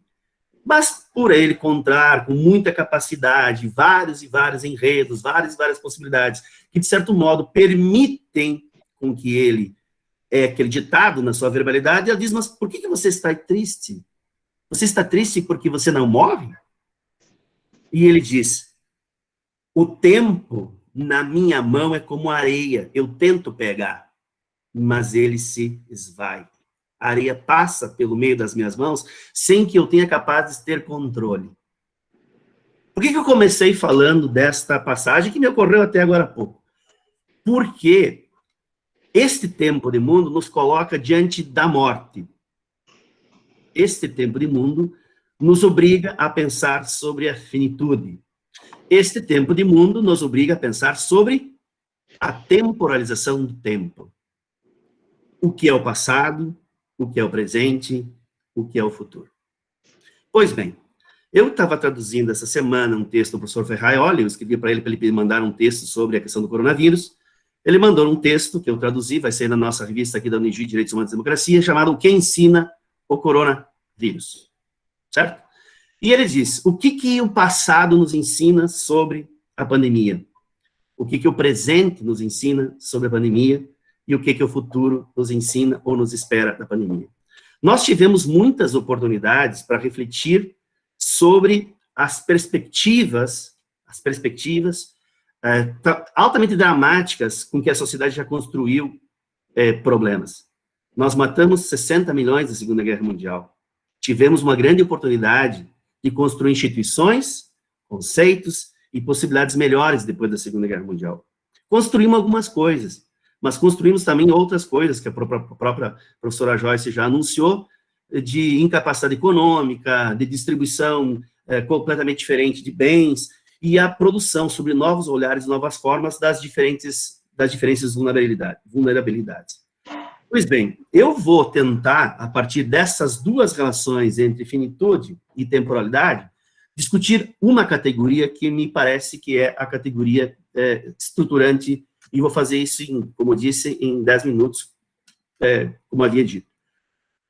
Pois bem, a diversidade. É muito difícil de falar em diversidade hoje, apesar de ser muito importante. O Trump, recentemente, disse textualmente, que o seu governo seria dedicado a acabar, abre aspas, com a loteria da diversidade. Certo? Nós temos um primeiro-ministro da Hungria, Orbán, que diz com todas as palavras que a diversidade étnica vai acabar com o conceito de europeização dentro da própria Europa, pelo qual ele estimula as pessoas a procriarem mais para migrarem menos. Nós até tivemos uma representante brasileira na cúpula mundial da demografia, né? Tivemos a nossa ministra da mulher, né, falando em nome da procriação nesses aspectos. Pois bem, como que a diversidade se coloca no cenário político, no cenário jurídico contemporâneo? É bastante comum a gente ter clareza, e eu falo para os alunos da graduação, em particular, de que nos últimos 20 anos, e eu gostaria que vocês tivessem clareza disso, nós tivéssemos um conjunto de grandes pautas relacionadas às cotas raciais, ao direito das mulheres, da comunidade LGBTQI+, queer, de modo geral, dos imigrantes, dos idosos, das crianças. Esse é um fenômeno no Ocidente que ele não tem mais que 20 anos, certo? Eu não tenho vergonha de dizer que quando eu me formei em 98, essas questões não eram pautadas. Nunca discutimos isso. Isso não fazia parte do imaginário do direito, quando fazia parte de movimentos ou de políticas públicas muito específicas. Bom, como que se deu esta questão? Bom, se nós analisarmos do ponto de vista, como diz, da temporalidade, e como nós nos colocamos na relação com o mundo, nós vamos perceber que nas sociedades pré-modernas, nas sociedades até a modernidade, a desigualdade, ela sempre foi uma condição de possibilidade. Ela era uma regra. Isso está em Platão, está em Aristóteles. A desigualdade não era vista como um defeito, como um problema. A desigualdade não era vista como uma coisa ruim. Nós éramos vistos como por natureza, como seres desiguais. Faço um parênteses aqui, não só do ponto de vista da tradição filosófica era assim, na pré-modernidade. Até pouco tempo, na modernidade, a filosofia jogava a diversidade para fora. Por que isso? Porque é muito difícil, e isso na filosofia clássica, considerar que a diversidade seja algo possível de ser compreendido ontologicamente. O que eu quero dizer com isso? Se uma coisa muda o tempo todo, se uma coisa se altera o tempo todo, ela não pode ser conhecida. Só pode ser conhecida aquilo que tem permanência. Por isso que o conceito de identidade, por exemplo, em Parmênides, é A igual a A. Por isso que a ideia de continuidade, de mesmidade, da coisa que se repete o tempo todo, é vista como coisa positiva. E toda diferença é vista como uma coisa ruim, ou desigual, no sentido, ele coloca um processo de separação ontológica entre as coisas. Então, nós vamos identificar até a modernidade que a desigualdade é uma coisa normal, natural, e ela não é um problema. Ela é, inclusive, justa. Ou seja, a desigualdade entre escravos e senhores não é um problema, a desigualdade entre homem e mulher não é um problema, entre estrangeiro e cidadão não é um problema. Ela é simplesmente colocar a sua diferença, a normalização das diferenças em qualquer lugar. Pois bem, a modernidade, a partir especialmente do iluminismo, vai dizer, não, nós somos iguais. Nós somos iguais. Mas nós somos iguais do ponto de vista abstrato. E aí a Joyce disse com pertinência. Essa igualdade não é uma igualdade ontológica. Ela é a igualdade de um sistema liberal, de um sistema burguês, de um sistema cristão, de um sistema hétero e de um sistema ocidental. Ou seja, ela não dá conta da igualdade como um conceito em si. Tanto é que a igualdade começa a ser vendida do ponto de vista do direito natural a partir do século XVII, século XVIII, e consolida-se no século XIX, vamos dizer assim, mas nós temos escravidão, as mulheres não têm direito, os gays não têm direito, os indígenas não têm direito, os imigrantes não têm direito. A partir da segunda pós-guerra, nós começamos a denunciar a fragilidade da igualdade enquanto conceito. Nós começamos a dizer que a igualdade, enquanto conceito, ela tem precariedades, ela tem furos, ela tem porosidades. Ou seja, que a igualdade homogeneiza, que a igualdade não dá condição de possibilidade para as pessoas viverem aquilo que elas são, independentemente do que elas sejam. Então, começa uma luta muito forte na década de 50, né, o livro da Simone, no final da década de 40, o movimento feminista, o movimento negro, e denunciando, Estados Unidos, vocês vão vender a liberdade contra os nazistas na Europa, e dentro dos Estados Unidos existe segregação racial. Ou seja, esta ideia de igualdade que vocês estão vendendo desde a modernidade, ela deixa muita gente de fora. Tem muita gente que está, de certo modo, querendo ser incluído, querendo a vez, querendo a voz, querendo um lugar, que nunca foi contemplado por aquilo que nós chamamos de uma igualdade abstrata. Ou seja, começa-se, portanto, e Nietzsche começa essa discussão, na ideia de que nós, na verdade, não repetimos mesmidade, mas a única coisa que a gente repete é diversidade, né? O Derrida vai trabalhar com isso, o Deleuze vai trabalhar com isso, que nós somos essencialmente diversos, não só em relação aos outros, nós somos diversos em relação a nós mesmos. O Douglas não é igual quando tinha 20 anos. O Douglas é outra pessoa. O Douglas provavelmente não será daqui a 5 anos. A diversidade nos constitui. A diversidade é componente do sujeito. A diversidade é constitutiva do ser. A identidade exige uma ontologia, vai dizer Deleuze. Ou seja, ela precisa de um lugar.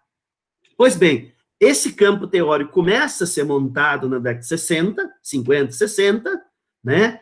O feminismo tem uma participação da Simone na segunda onda, mas também teve outras feministas que começam, o movimento negro tem, e tem uma discussão pós-estruturalista francesa extremamente determinante para que isso aconteça. Os movimentos começam a se organizar, o Brasil chega um pouquinho tarde, porque a gente está numa ditadura, né, civil-militar, mas mesmo assim os movimentos se organizam, década de 70, década de 80, o movimento feminista, o movimento negro, especialmente esses dois movimentos, e começam a exigir do Estado o quê? Um lugar no direito, um lugar na política. O que acaba acontecendo? A partir da democratização brasileira, nós começamos a ter políticas públicas, né? Algumas legislações, e pasmem, a maior parte não são legislações, são decisões provenientes do judiciário, não é a melhor forma, mas é assim que aconteceu. Então, o STF acaba assumindo um protagonismo para discutir as cotas raciais lá da UNB, ao casamento de pessoas do mesmo sexo, a questão da demarcação das terras indígenas, porque a sociedade brasileira, em tese, ela é reacionária. E ela, em tese, nunca apoiou esses grandes eventos. Para finalizar, o que nós temos? Nós temos aqui um duplo jogo. Qual é que é o jogo? A identidade, no sentido da diferença, não da identidade no sentido constituinte de pertença, que ela pode ser também absolutamente problemática, ela veio para ficar. Ela veio para ficar. Ela não vai sair de cena. E nós vamos ter, sim, muitas dificuldades em alguns setores. No trabalho, nas famílias. Vejam vocês que tem pai que ama um filho, a mãe que constrói uma relação de laço com o filho, e quando o filho revela a sua condição de sexualidade, esse amor desaparece. Famílias terão que ser reinventadas, escolas e pedagogias terão que ser reinventadas, sistemas de trabalho terão que ser reinventados para absorver a diferença da sexualidade, da imigração, da cor, e talvez uma das mais graves que a gente tenha no Brasil, e que mais se revela, que é a da pobreza. Ou seja, por que a gente não está conseguindo ensinar as pessoas hoje no ensino público? Porque as pessoas não têm como acessar. Aquilo que eu falei da aceleração do tempo, essa aceleração do tempo vai nos colocar completamente diferentes. Tem pessoas que não têm capacidade de acessar esse mundo. Nós vamos produzir uma outra perspectiva de exclusão pelo processo da aceleração tecnológica. Nós temos aí 35%, 40% da população brasileira que não tem acesso à internet de qualidade. São pessoas completamente, abre aspas, desqualificadas no sentido produtivo e no sentido educacional. O que faremos com essas pessoas? O que o mercado diz? Vamos robotizar. Em épocas de crise não precisamos de pessoas. A coisa funciona. Então temos um conjunto de possibilidades da diferença, que tudo acaba caindo nos vulneráveis, em certo sentido. Por que eu quero... E aí concluo. Nós colocamos a pauta na mesa. A pauta na mesa vai produzir reações. Os conservadores, do outro lado, apresentam um projeto de leis contra as conquistas da minoria. Tanto é que toda a discussão em torno das pautas homogeneizadoras, desculpa que eu vou falar, mas é o que eu penso, quando alguém apela muito para a família, muito para a pátria, muito para a nação, ou muito para Deus, e eu não estou discutindo fé, está trazendo para a baila discursos homogeneizadores, que quer deixar para fora aquela carga de possibilidades inventivas da vida autêntica que geralmente esses discursos não comportam. Então, vejo que a gente está vivendo hoje uma sociedade dividida, as redes sociais ampliaram essa divisão, certo? Porque cada um pode falar o que quer, o tempo que quer, e não quer falar com quem pensa diferente, quer falar com quem é igual, como diz o Bauman, o gostoso da internet é você excluir quem tu não gosta, não é conviver com quem tu não gosta, e você produz aquilo que a gente chama de um narcisismo identitário, que é o grande perigo. E o Aventura chamava atenção disso, de a gente produzir o que ele chama de sociedades escalares. Cada grupo identitário lutando pelas suas próprias demandas. Aí eu tenho lá as mulheres negras num canto, as mulheres brancas no outro canto, as mulheres negras pobres, as mulheres negras lésbicas, as mulheres negras lésbicas muçulmanas. E cada uma dividindo esses processos de construção e incapacitando dinâmicas comunitárias. Para concluir, é preciso dar vez e dar voz. Isso é fundamental, não se discute. A pauta está na mesa, a agenda está na mesa. Segundo, vai ser fácil? Não vai ser fácil. Por isso que nós, do direito, precisamos, com toda a energia, com toda a potência, apoiando-se na Constituição, fazer, quando for possível, o discurso contra-majoritário. Por quê? Porque os reacionários, os antidemocráticos e os fascistas de plantão sempre estarão atentos. E é necessário que os democratas ergam a voz.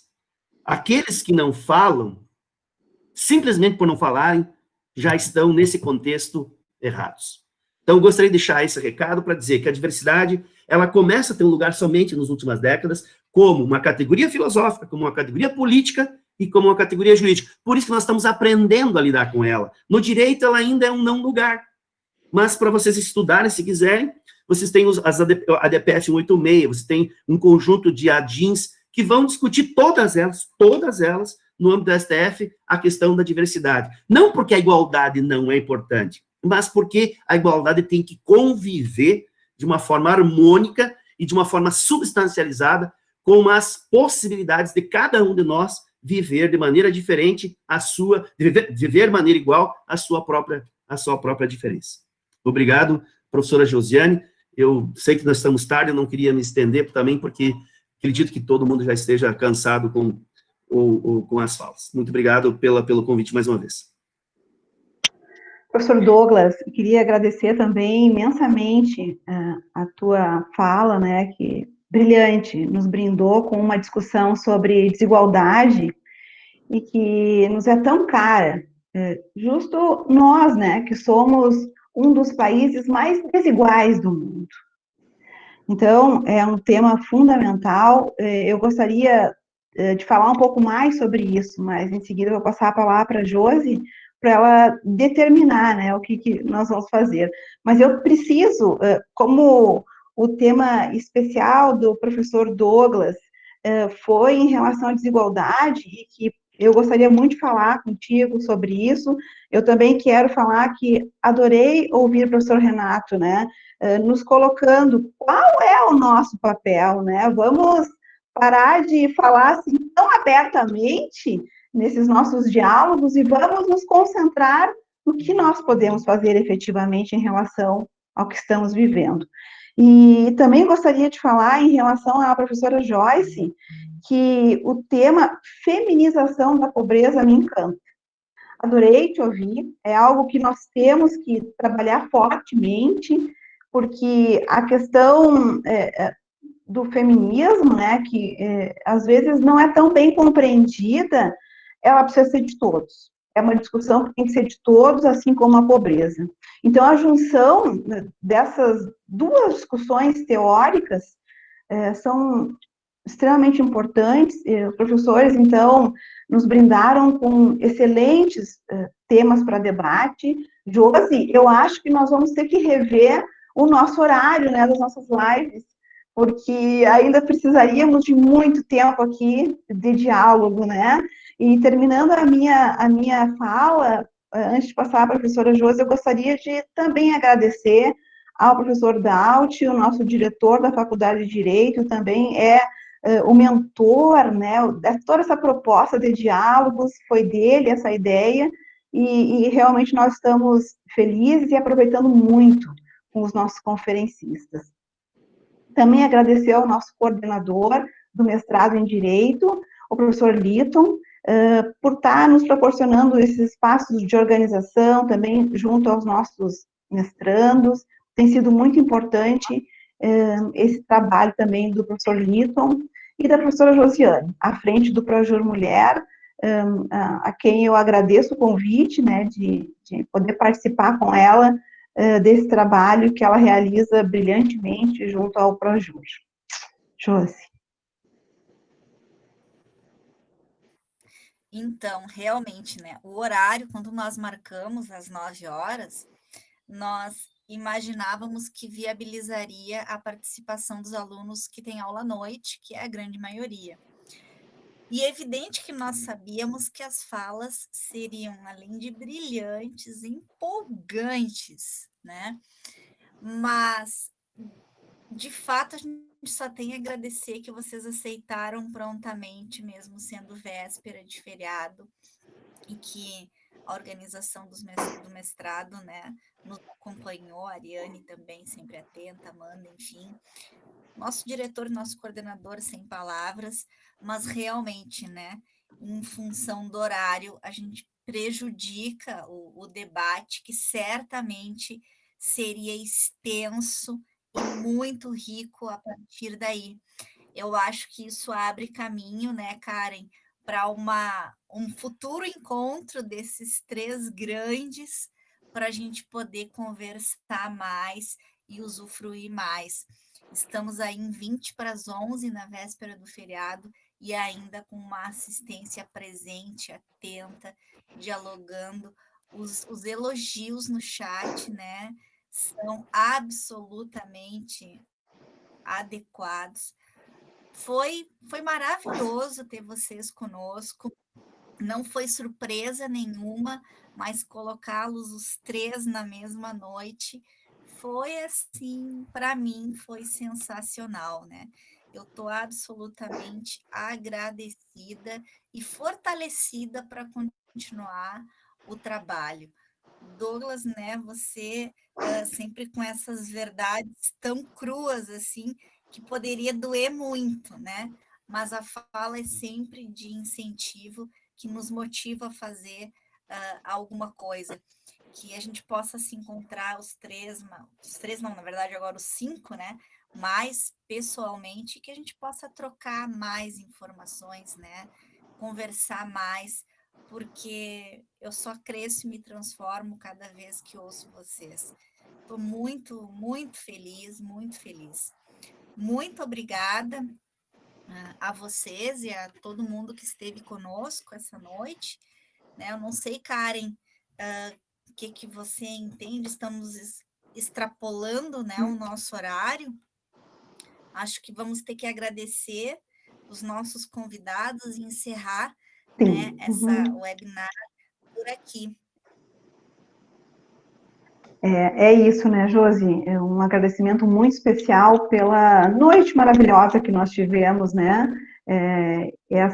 Realmente fica a ideia, né, de que uns professores comentou isso, poderíamos estar em tantos outros lugares, né, numa véspera de feriado, né? Mas foi uma véspera de feriado muito especial partilhar do conhecimento de vocês que nos brindaram com excelentes diálogos, conversas. Só agradecer aos três. Muito obrigada.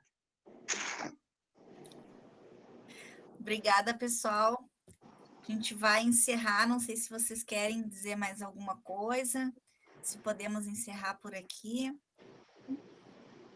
Acho que só agradecer, né, professora Josiane, pela oportunidade, pelo debate, Renato, Douglas, né, o Douglas brincava um pouco antes, falava da condição de opressor, e eu queria te dizer que eu espero que não, né, eu espero que a gente seja capaz, porque essa não é uma condição pré-estabelecida, acho que espero que a gente seja capaz de construir, né, assim como o professor Renato provocou, assim como, né, eu tenho provocado reflexões, essas parcerias na construção, né, nessas inquietações e na construção de respostas e capacidades de viver este em comum, né, menos desigual, com menos opressões, com menos vulnerabilidades, enfim, que a gente tanto clama aqui. Então, uma ótima noite, ótimas trocas, muito obrigada, né, obrigada a quem esteve aqui até o momento, e que possamos nos encontrar mais adiante e continuar nesse processo de profanação, né, de inquietação acadêmica, epistemológica e prática do nosso fazer cotidiano.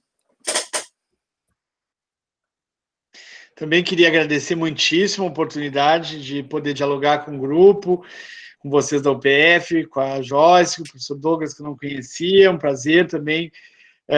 Foi uma noite incrível. Eu penso que esses momentos são fundamentais para que a gente possa nos reenergizar, nos revigorar, nos dar mais força. Não podemos esquecer, né, que nós ainda com todos os percalços, nós ainda temos democracia. Alguns dizem que não, mas eu acredito que nós ainda temos, e esses diálogos são fundamentais. Não vejo outra possibilidade de a gente construir um mundo novo, um país diferente, uma educação superior diferente, um ensino jurídico diferente, sem nós que somos democratas, que defendemos os direitos humanos, que compreendemos as diversidades, que estamos lado a lado,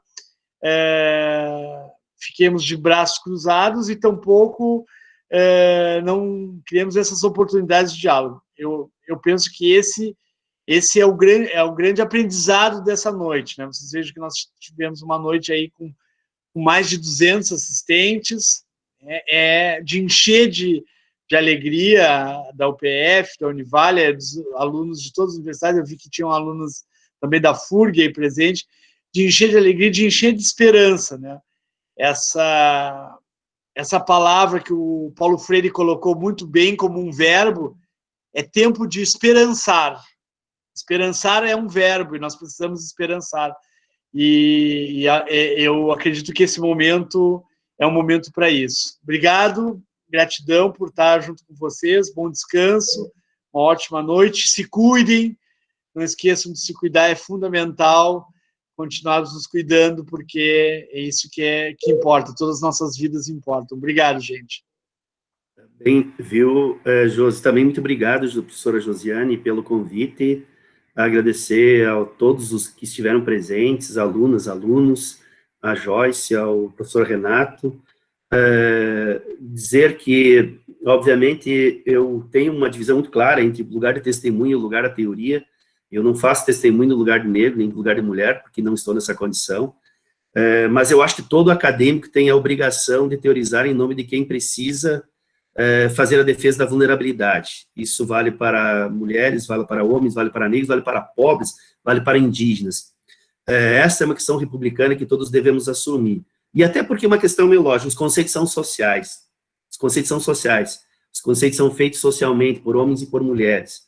E é muito importante que a gente tenha clareza de que a reformulação do conceito do feminino passa necessariamente pela reformulação do conceito que seja masculino, que seja homem. Não há reformulação da mulher sem reformulação do conceito de homem, de assunção de papéis, de rediscussão de lugares, e que, portanto, todos nós devemos ser implicados, sabendo, obviamente, epistemologicamente, do lugar do poder, da clareza da dominância do poder, mas justamente tendo, a partir desse pressuposto, a necessidade da sua reconstrução. Então, todo mundo que se enganja na causa da melhoria da vida, na causa da transformação das pessoas mais vulneráveis, tem que ser recebido à mesa, acolhido, seja homens, seja mulheres, negros, brancos, porque a democracia, ela é cara, ela é difícil, mas ela é a melhor forma que a gente construiu para construir as nossas decisões políticas. Então, lutemos por ela com toda a energia, com toda a força, porque ela é a forma da gente construir o nosso futuro. Obrigada, Douglas, Renato, Joyce. Não tenho mais palavras, quero deixar vocês desfrutarem do feriado de vocês. Muito obrigada, foi realmente maravilhoso. Meu coração se enche de alegria e agradecimento. Boa noite a vocês, a minha colega, minha companheira Karen. Estamos na luta. E a todos que ainda estão conosco aqui. Boa noite. Gente. Tchau, Josi. Boa noite. Boa noite, gente. Obrigada. Feriado. Tchau, gente. Obrigado.